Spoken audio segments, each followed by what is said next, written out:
Former President Trump set off shockwaves across Europe with those remarks Saturday in South Carolina.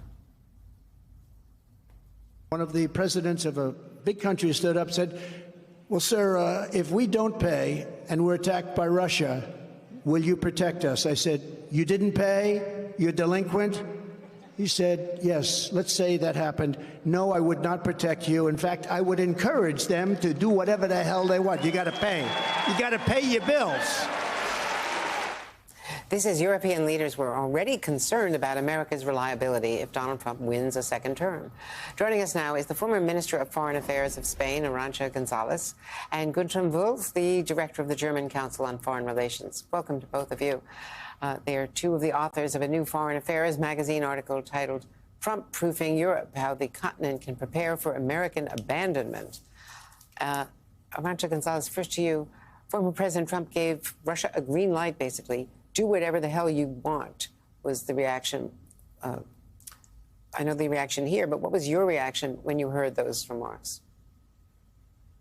Well, the reaction is pretty simple. This is frankly not the time to weaken each other. This is the time to stand together, because what we are standing together for is democracy, is peace, stability and security. Not just that of Europeans, by the way, also of Americans, of American citizens.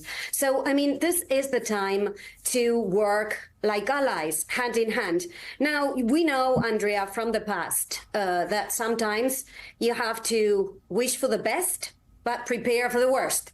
So this time around, we need to be prepared to defend what we believe in, peace, security, stability, and democracy, and do that with or without our U.S. ally. We would like to do that with the U.S., obviously. But if, in the words of Donald Trump, this is not desirable, we will have to draw our lessons. And in reading from your report here, your article, you write, the two of you write, that European leaders cannot count on a friendly United States. They must prepare for the possibility that a year from now, the United States will again be led by Donald Trump.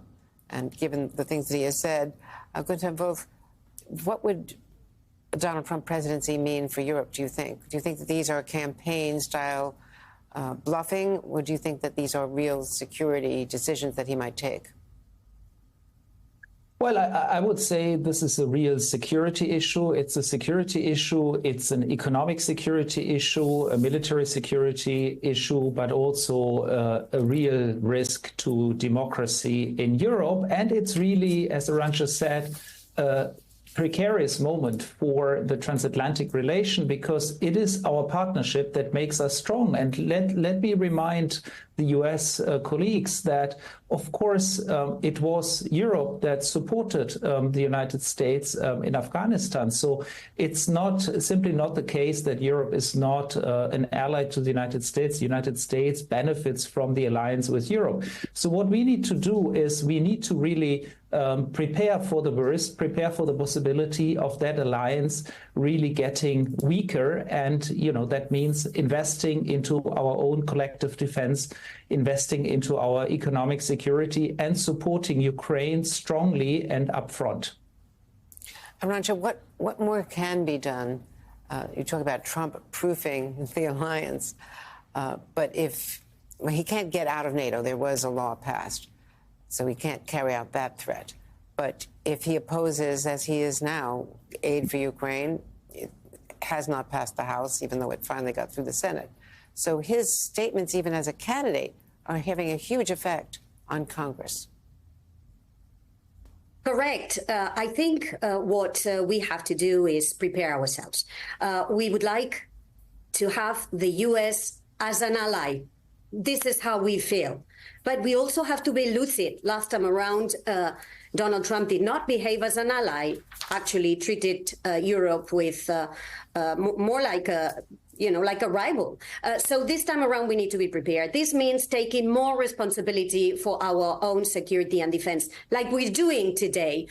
Just last week, Europe passed a $50 billion package of support for Ukraine that today puts the Europe at double the amount of support it provides to Ukraine from that provided by the US. It's a signal that Europe is ready to put its security and invest in its own security, and it's ready to do whatever it takes to protect its democracy and protect its citizens. Rather do it with the US. But if the US is not ready to do that, we will have to do it investing more ourselves in protecting Europe.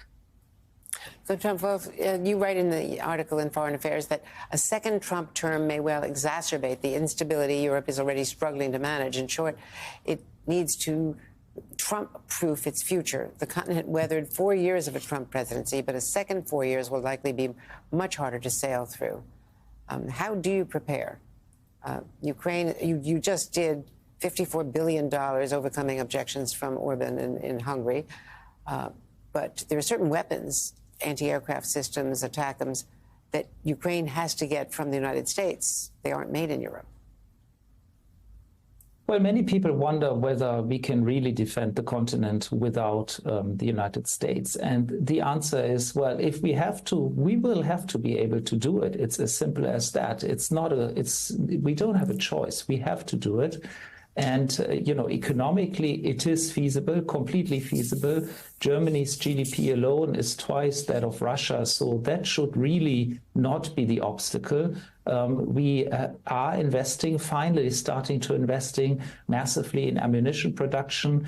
In a part of Germany, there was just a major new factory opened.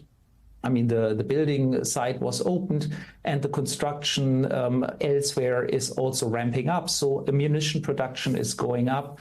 Many capabilities are going up. But the truth is also that within NATO, the United States is a strategic enabler, meaning it does have a certain number of strategic assets that no other EU country at the European country at the moment has. That includes the capacity to deploy troops rapidly and many other things.